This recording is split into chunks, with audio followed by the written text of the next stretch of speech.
Sebuah video memperlihatkan kondisi kamar kos penuh sampah ditinggali seorang gadis viral di media sosial.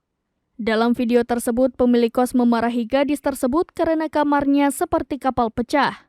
Video tersebut viral dibagikan akun TikTok @martasiahaan98 dan dibagikan ulang akun Instagram Memo Medsos. Dalam video tersebut awalnya memperlihatkan beberapa pria terlihat berada di koridor kamar kos. Satu di antara pria tersebut juga perekam diduga pemilik kos. Tampaknya pemilik kos keheranan karena koridor kos terus digenangi air. Setelah ditelusuri, ternyata air tersebut berasal dari salah satu kamar kos. Namun saat dibuka kamar kos tersebut, betapa pemilik kos dibuat kaget. Ia justru mendapati kondisi kamar kos gadis tersebut yang begitu kotor, dipenuhi sampah mulai dari lantai, tempat tidur hingga kamar mandi dipenuhi sampah dan baju berserakan.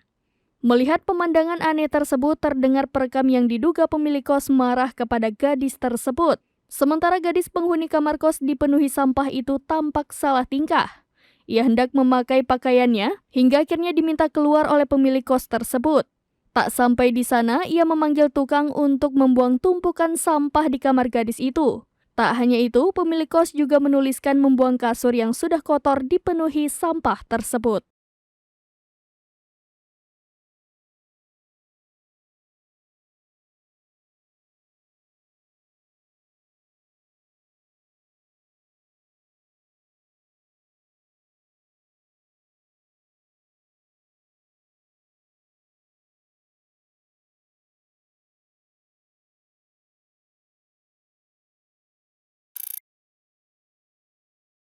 Download Tribun X sekarang, menghadirkan lokal menjadi Indonesia.